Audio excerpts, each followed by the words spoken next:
Hey Rick, how you doing? Good, Megan. How are you? I'm doing well, thank you. Unless we're being real, are we going to be real here? All right. Always. All right. Well, if I'm really being real, I am Hmm. doing well. However, I am just seeing a lot of situations out in the real estate market Hmm. that could really use some improvements. And Hmm.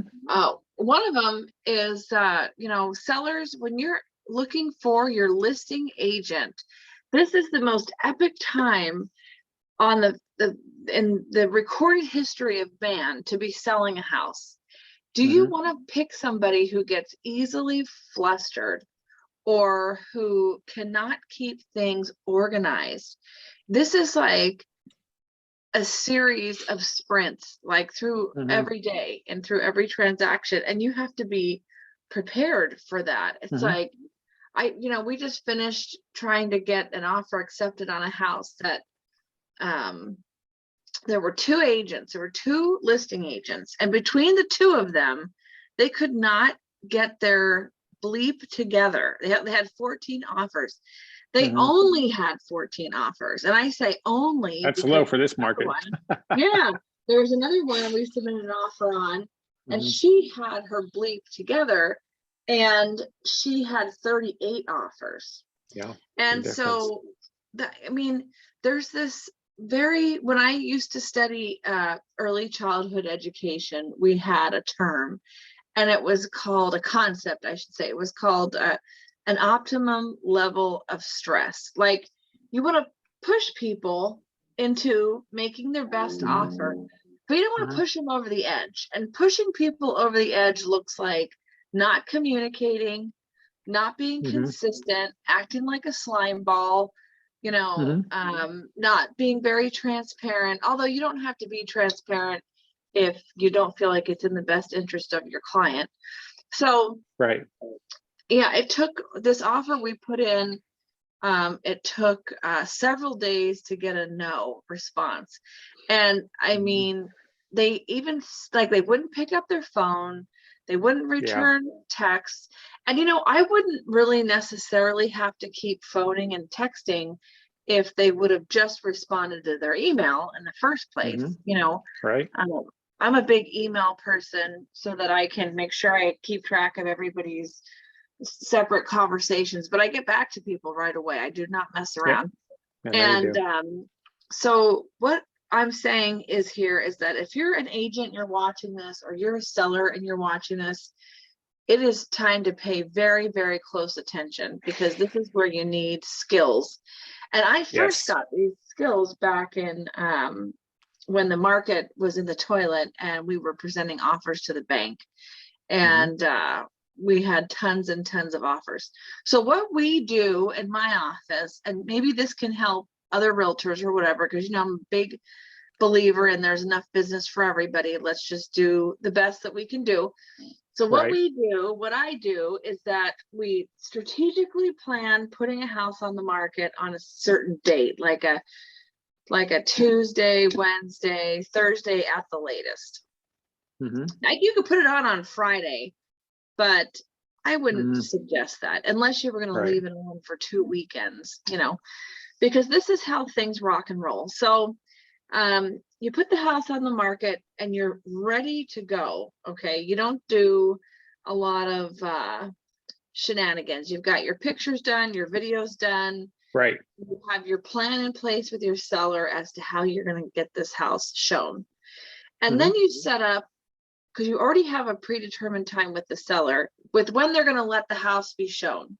So you Right. say 10 to 6 on Friday, Saturday, Sunday, Monday. We'll look at offers on Tuesday.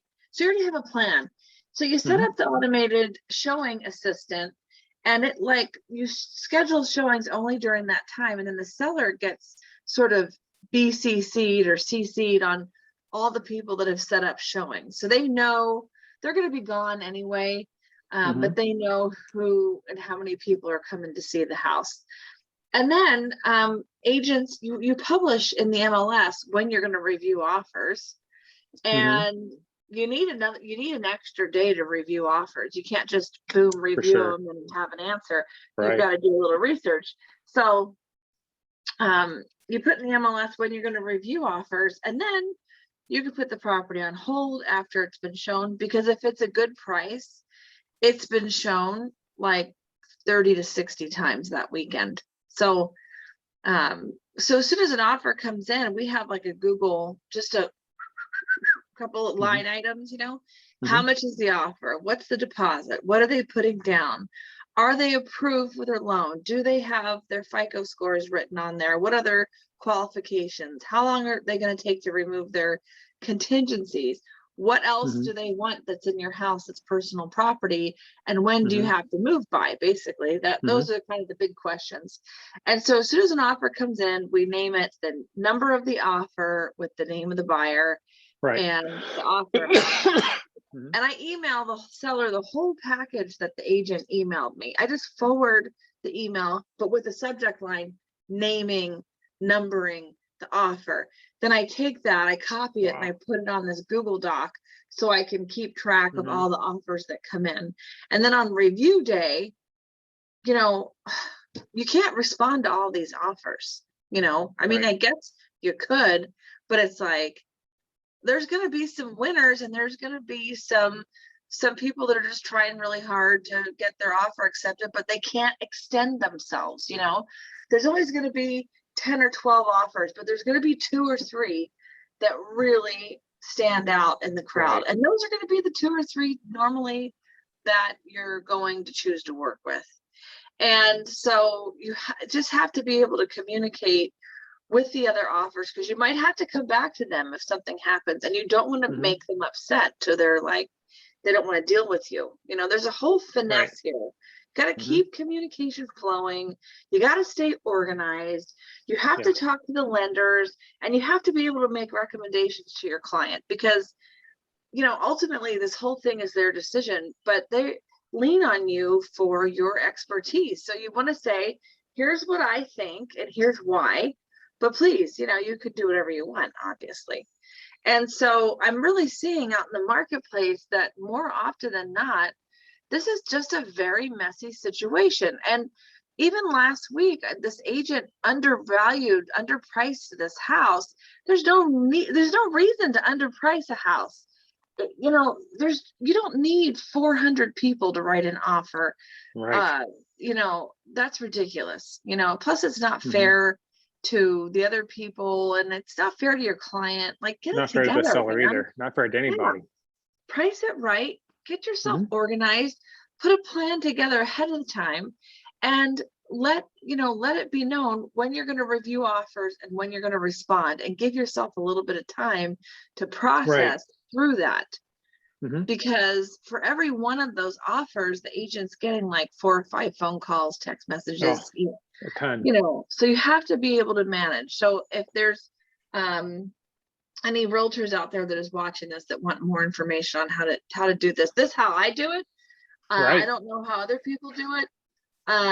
But if somebody had a better idea, well, of course we would love to hear it as well. I'm not the only person with ideas out there. Now, there is a company that we started using during COVID, right before COVID sort of started, and it's to fill out disclosures. It's so helpful. Oh my gosh, it's so helpful. It's called Glide. And I think they just announced that they're gonna put some kind of widget thing on the MLS, so that if you want to write an offer, you just click on it. Well, that's cool. Very cool. I thought that's more interesting. Efficient. A lot more efficient.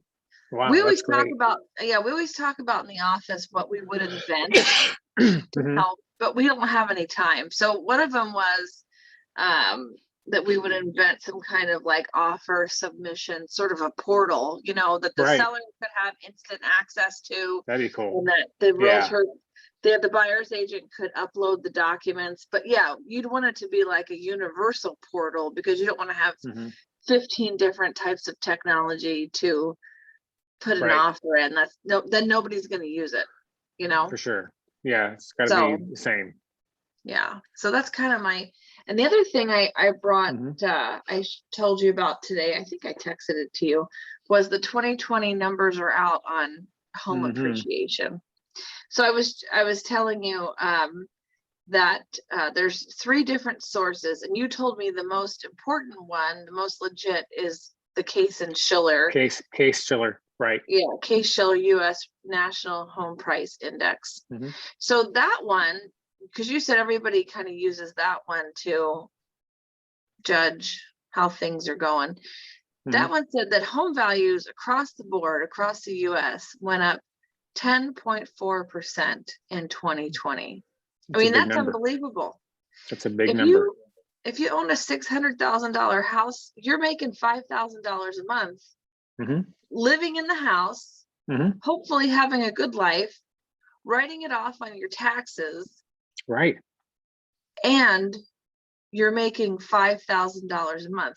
Now, let's break that down into what buyers say sometimes, because they're facing a little bit of exhaustion right now because of the way that the market is. And some people are like, oh, the hell with it. I'm just going to not buy right now. I'll save up some more money to buy the house that I really want. Right. Well, look at these numbers. You can't save. If it's $5,000 a month this year, that $5,000 is going to be even more next year, because you know what I'm saying? The $600,000 house is going to be almost $700,000. So now you can't keep up with that. Well, yeah, sure. I get that a lot too from buyers. So on the surface, the thinking makes sense if, however, the prices of homes and interest rates were stagnant. Right. They're static, right? In other words, if the $600,000 house today is $600,000 next year and the rate was the same, that might be maybe a plausible thought process, right?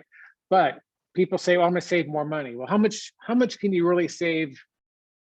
5,000, 10,000, maybe 20,000? Geez, right. Right? So the house went up $75,000, but you saved 10. Yeah, you're still gonna be up the creek. Right. So I don't think, as I say this a lot to people, time is not on their side, right? It doesn't get any better. Time is not going to cure whatever their issues are today, right? Right.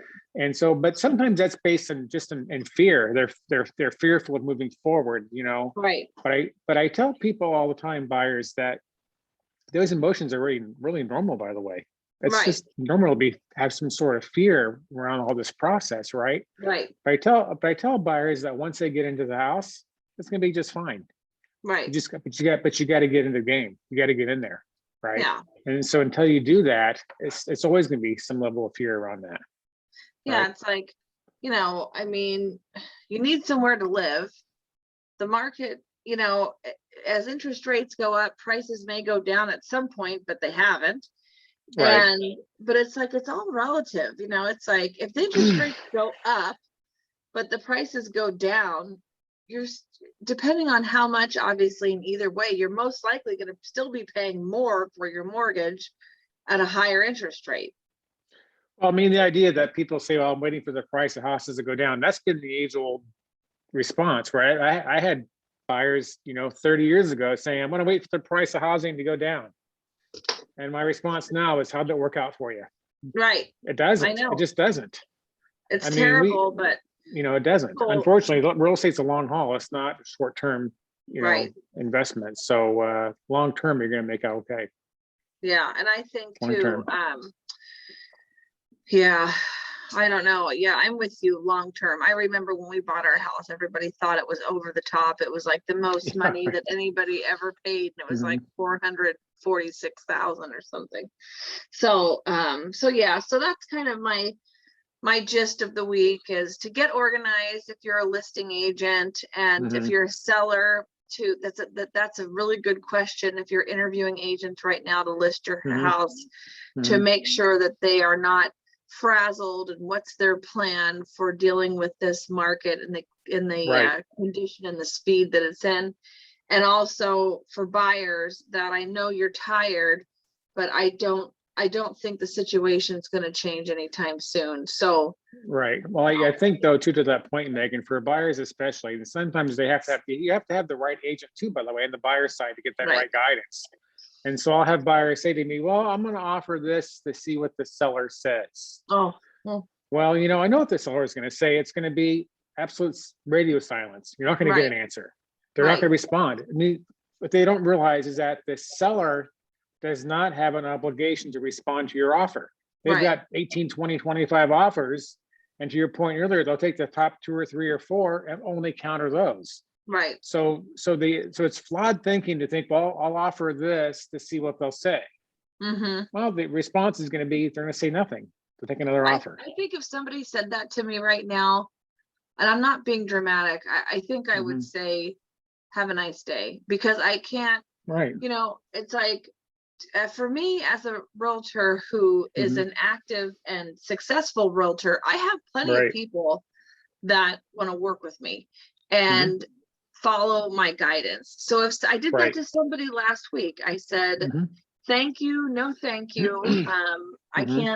I can't do this with you right now. I've got plenty of great people that understand the situation and who are ready to really roll up their sleeves and do this process. But it's like anybody that's out there messing around with the market, what's the point? Forget it. Nobody puts in offers less than the asking price. You know, it's like some of them are even going, we have a listing in the office right now that's listed for the little less than 650, and they have offers at 7. It's like, oh my gosh, that's just, you know, that's a pretty that's to be significant expected. amount. Yeah, So that's kind of the norm, right? So but to your point, someone thinks they go on to offer full price and see what they say. Well, you're number 15 on the offers and you're the lowest price. You're not going to get a remember what I counter. said. It's like, you know, they have 15, 20 offers. They're not going to counter all the offers. They're going to look at the top 3 and try to figure out how they can eliminate 2 of them, you know? Right. Every time. So, yeah. Every So time. eat your Wheaties, make sure you get your rest, and you have something fun planned in the near future, because this is not going away anytime soon. So, yeah, for sure. Agreed. All right. Thank you, Rick. Good stuff. Thanks, Megan. Talk to you See ya. soon. All right. Bye.